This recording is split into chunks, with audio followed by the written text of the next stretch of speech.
ஒரு மாநாட்டை மிகப்பெரிய அளவில் வெற்றி பெற்ற நாம் ஏன் அடுத்த ஆட்சிக்கு வர முடியாதா, திட்டமிட்டு வர முடியாதா என்ன கேட்பாங்க. உன் மாநாடு வேற ஆட்சி வேற, எல்லாம் எங்களுக்கு நாங்கள் பார்த்துட்டோம், எல்லாம் தெரியும் எங்களுக்கு எப்படி செய்யணும்னு. ஒரே ஆண்டுல தமிழ்நாட்டில் மாற்றம் முன்னேற்றம் சொல்லி ஊர் ஊரா போய் மாற்றணும் இல்லை, மனசை மாற்றணும் இல்லை, இப்போ செய்ய முடியாதா என்ன? என்னையா நாங்கள் கேட்டோம், இந்த பிள்ளைங்களுக்கு படிப்பு கொடு, வேலை கொடு, அதான் கேட்டோம். அது தப்பு. அதுக்காக தான் நாங்கள் கூடணும். எவ்வளோ இந்த மாநாட்டில் எவ்வளோ தடைகள், எவ்வளோ இடைஞ்சல்கள். தூக்கம் இல்லை, எனக்கு நிம்மதி இல்லை, தூக்கம் இல்லை. எவ்வளோ தடைகள் வந்தது, ஒவ்வொரு கட்டத்திலும் தடைகள் வந்தது. ஆனாலும் இந்த மாநாட்டை நடத்தி ஆகணும், வெற்றிகரமாக நடத்தணும். எல்லாம் உள்ள உள்ள உள்ள உள்ள வச்சிருக்கு. கேஸ் போட்டாங்க, 4 கேஸ். கடைசியில் அந்த ஒரு கேஸ் என்னன்னா, 36 வருஷத்துக்கு முன்னாடி போராட்டம் பண்ணோமா, அப்போது மரம் வெட்டினாங்களாம், அதுக்காக மாநாடு இப்ப நடத்தக்கூடாதான். என்னையா அதெல்லாம் சாலை மறியல் அப்போ வந்து மரத்தை வெட்டினாங்களாம், அதனால இப்ப மாநாடு நடத்தக்கூடாதான் கேஸ். இன்னொரு கேஸ் என்ன, 2013 12 ஆண்டுகளுக்கு முன்பு கலவரம் வந்துச்சான். எங்கயா கலவரம் வந்துச்சு? மகாபலிபுரத்தில் எங்க கலவரம் வந்துச்சு? மரக்காணத்தில் வந்தது. அந்த மரக்காணத்தில் கலவரம் வந்து யாரால வந்தது? பாதிப்பு யாரு? நம்ம தான் பாதிப்பு. நம்ம பிள்ளைங்க கிட்டத்தட்ட 6 பேர் கொலை செய்யப்பட்டாங்க. அவன் தான் கொலை செஞ்சான்னு நீதிமன்றத்தில் தீர்ப்பை கொடுத்துட்டாங்க. அப்புறம் யார் கலவரம் பண்ணா? எல்லாம் பாவம் ஒரு பக்கம், பழி ஒரு பக்கம். எவ்வளவு காலமா இதில் ஏத்து. அதனாலதான் நான் தொடர்ந்து உங்ககிட்ட சொன்னேன், டேய் தம்பிகளா அமைதியா வாங்கடா சொன்னா இல்லையா? தொலைக்காட்சியிலையும் ஜூம் மீட்டிங்லையும் ஒரு சின்ன பிரச்சனை வரக்கூடாதுடா, யாராவது ஒன்று தகராறு பண்ண விட அமைதியா இருந்துட்டு போடா.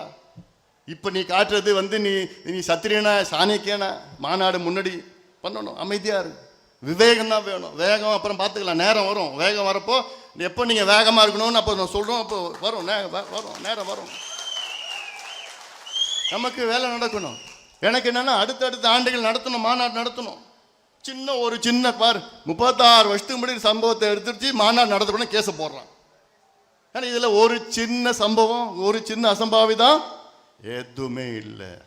அதான்டா என் தம்பி, அதான்டா என் அண்ணன், என் தங்கச்சிக்கு ஒன்று சொன்னா அப்படியே கட்டுப்பாடு, ராணுவ கட்டுப்பாடு உணர்வாடு, அவ்வளோ உணர்வோடு அவங்களே வந்து செலவு பண்ணி வந்ததெல்லாம். இதெல்லாம் எந்த கட்சி, எந்த இயக்கம் இந்தியாவில் நான் சேலஞ்சு பண்றேன், யாராலும் இந்தியாவில் பண்ண முடியாது. இவ்வளோ வந்து பொறுமையா வந்து எவ்வளோ காலமா காத்துட்டு, அதே நேரத்தில் உங்களுக்காக எல்லா ஏற்பாடுகளும் அங்கே ஒன்று திட்டமிட்டு ஒன்று செஞ்சு முடிச்சோம். இதெல்லாம் ஏன்னா நம்ம சொல்லணும், ஏன்னா அதுக்கப்புறம் மாநாடு முடிச்சு சொல்றதுக்கு எனக்கு வாய்ப்பு இல்லை. இன்னைக்கெல்லாம் நம்ம மாநாடு பத்தி பெருமையா நம்ம பேசிட்டு இருக்கணும். யாரும் நடத்தாத மாநாடு, அடுத்து இவ்வளோ நம்ம கூட்டம், இவ்வளோ நிகழ்ச்சிகள், இவ்வளோ வரலாறு யாரும் பண்ண முடியாது. இவ்வளோ செய்திகளை நம்ம சொல்லியிருக்கிறோம். ஆனால் இந்த நேரத்தில் சில என்னுடைய தம்பிகள்லாம் இந்த பதிவு போடுறான், அந்த பதிவு போடுறான். இவன் நம்ம எதிரி நமக்குள்ள இல்லையா? நம்ம எதிரி ஆளுங்கட்சி திமுக நமக்கு இடஒதுக்கீடு கொடுக்கல, அவங்க தான் நம்ம எதிரி. இன்னைக்கு முதலமைச்சர் ஸ்டாலின் நினைச்சிருந்தாருன்னா இன்னைக்கு 2 ஆண்டுகளுக்கு முன்பு இந்த சமுதாயத்துக்கு தனியா இடஒதுக்கீடு கொடுத்திருக்க முடியும். ஏன் கொடுக்கல? இதுக்கு நீங்க கணக்கெடுப்பு நடத்த வேண்டாம், சாதி வாரிய கணக்கெடுப்போ சர்வே எதுவும் நடத்த வேண்டாம். உச்ச நீதிமன்றம் தீர்ப்பு கிட்டத்தட்ட எவ்வளவு நாள் தெரியுமாச்சு? உச்ச நீதிமன்றம் தீர்ப்பு வந்து 1150 நாள். மாநாடு அப்போ 1136 நாள், இன்னைக்கு 1150 நாள் ஆயிடுச்சு. இவ்வளவு காலமா உச்ச நீதிமன்றம் தீர்ப்பு என்ன கொடுத்தாங்க? தமிழ்நாட்டில் வன்னியர்களுக்கு உள்ஒதுக்கீடு கொடுக்க எந்த தடையும் கிடையாது, தரவுகளை சேகரித்து கொடுங்கள். ஏன் தரவுகள் சேகரிக்க முடியாதா? உங்களுக்கு தான் பிற்படுத்தப்பட்ட ஆணையம், பேக்வர்ட் கிளாஸ் கமிஷன் புதுசா அமைச்சிங்களே, கெசட் நோட்டிபிகேஷன் பண்ணீங்களே, 3 மாதத்திற்குள் தரவுகளை சேகரிக்கணும் சொன்னீங்களே, அதுக்கு கொடுத்திருக்கலாமே, ஏன் கொடுக்கல கேட்டா அதுக்கு பிறகு 2 ஆண்டுகளுக்கு பிறகு எத்தனையோ முறை பார்த்தோம் அவரை, பார்த்து பார்த்து பார்த்து சந்திச்சோம், கெஞ்சணும், கதறணும். ஐயா பார்த்தார், கெஞ்சினார்.